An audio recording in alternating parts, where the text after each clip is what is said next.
E aí, galera, tudo bem? Aqui é o Kael, professor da Classe 01, espero que estejam bem. E a gente vai começar a completar hoje, né, as aulas falando dos povos pré-colombianos, né? A gente falou na aula passada sobre, tipo, responder questões dos maias e astecas, falando deles,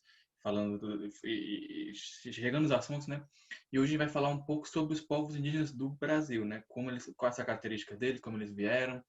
E espero que estejam bem, espero que estejam tranquilos e vamos começar sem muitas delongas.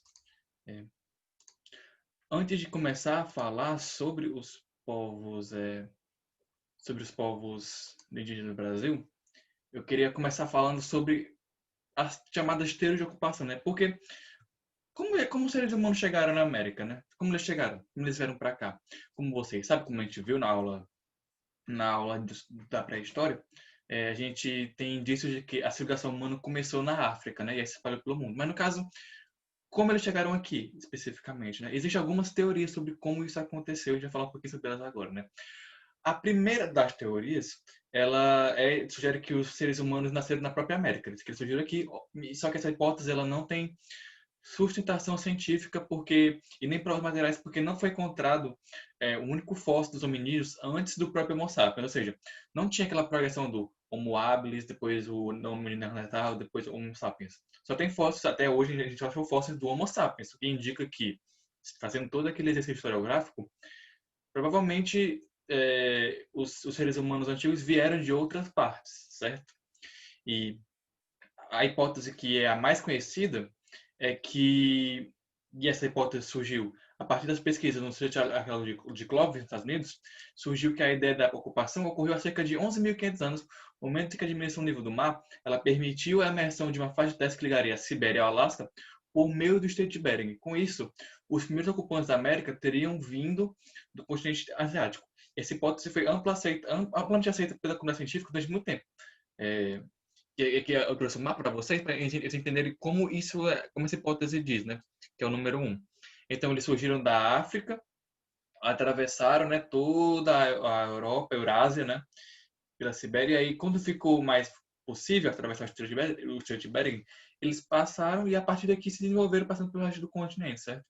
E essa foi a hipótese é a hipótese atualmente que é a mais conhecida, né?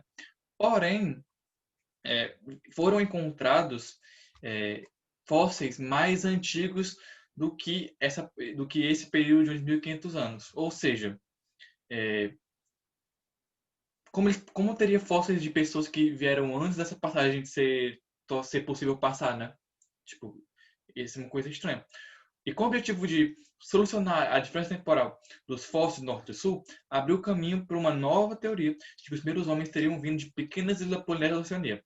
A principal suposição é que esse deslocamento teria ocorrido utilizando de pequenas embarcações que garantiram a navegação de pequenas distâncias. E foi justamente as ideias de navegação foram usadas que despertou a incredulidade de muitos membros da comunidade científica, né? Então é a teoria 2 aqui, ó, que eles vieram, saíram da África, viram para a Europa e tal, e chegaram até a Oceania. E a partir disso, usando aquela técnica de navegação, das ilhazinhas, foram chegando na América do Sul, né? E a partir daí fazendo a colonização. A gente não tem exatamente uma teoria tipo fechada certa, tipo, qual é a explicação que é a mais tipo certa. Pode ser que tenha ocorrido as duas de maneira diferente, sabe? Que tem existido pessoas e grupos que passaram por Estreito de Bering e outras pessoas que passaram pela Polinésia, chegando na América, certo? Só que essas são algumas teorias de ocupação do território da América do Sul. E para a gente entender como esses povos chegaram até aqui, né? E agora a gente vai começar a falar um pouco sobre os povos indígenas brasileiros, né? Nessa aula de agora eu vou falar um pouco sobre características gerais, e na aula que vem eu vou falar de alguns povos específicos, né? Uma coisa que você tem que entender, e uma coisa importantíssima, é que havia muita diversidade entre povos indígenas, sabe? Então, tipo, os povos indígenas eles não eram, do Brasil não eram homogêneos. Eles não tinham uma característica comum a todos, assim. Então, variava muito. Tudo que eu vou falar aqui são algumas características mais gerais, só que elas não dizem respeito sobre todos os povos possíveis. Então, eles tinham povos que faziam a parada de como é que fala? O ato de comer pessoas, né? Tipo, o ato de, de se alimentar de pessoas. Tem povos que não utilizavam esse hábito. Tem gente que passava, tem tribos que passavam, etnias que passavam a vida toda sedentarizadas no mesmo lugar. Tem tribos que não passavam, certo? Então, existe uma diversidade bastante grande de povos, de línguas, de cultura durante o território nacional, né? E isso é uma coisa que você tem que ter muito em mente, certo? Que são povos diferentes, são com culturas diferentes e tal, mas que tinham umas características comuns. Então, é, grande parte dos povos indígenas brasileiros, eles eram nômades ou seminômades e viviam nas aldeias. E aí tinham os tupis, os giros, os tucanos, os aruaques. Uma tribo ela poderia unir várias aldeias e controlavam bastante uma grande área. Não havia um poder político centralizado e era comum a existência de alguns locais de pequenos grupos escolhidos para ações específicas, como caçada ou uma guerra. Ou seja, diferente do que a gente viu nos maias, nas Aztecas, nos povos da América Central, assim, não existia um poder político centralizado, não existia um grande império, não existia uma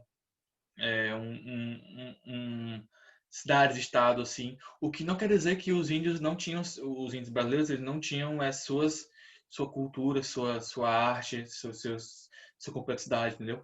Isso aconteceu de maneira diferente, beleza? E no que se alimentavam, o que eles faziam para sobreviver, né?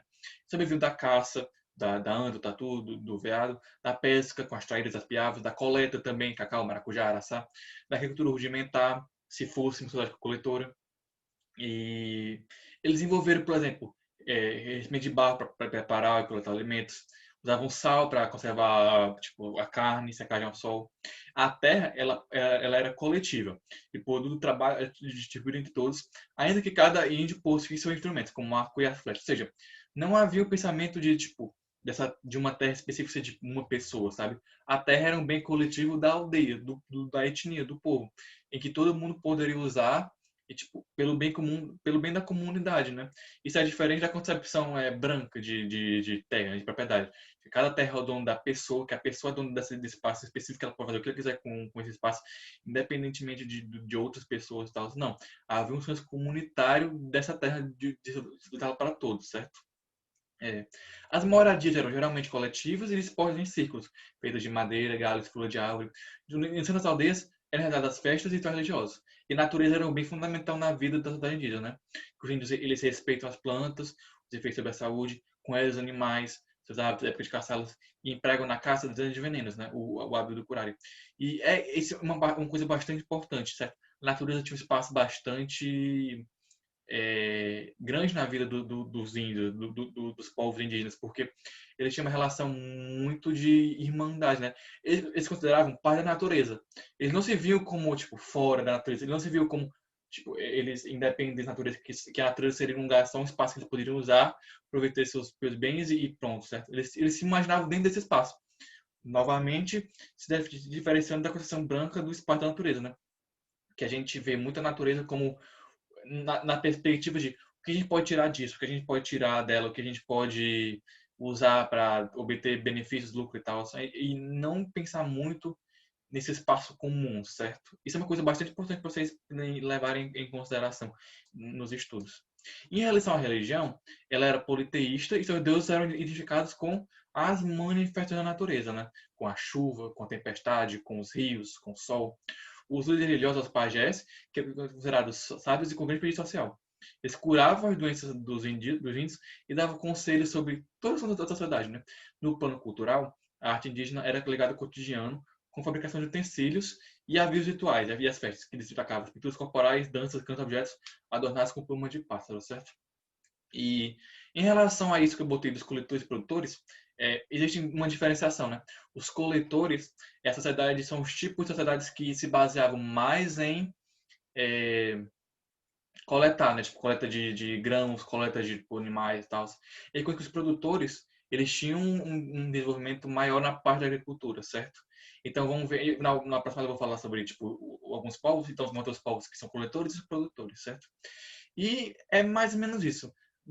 Aqui são algumas das características gerais, uma forma bem tranquila e tal, bem simples.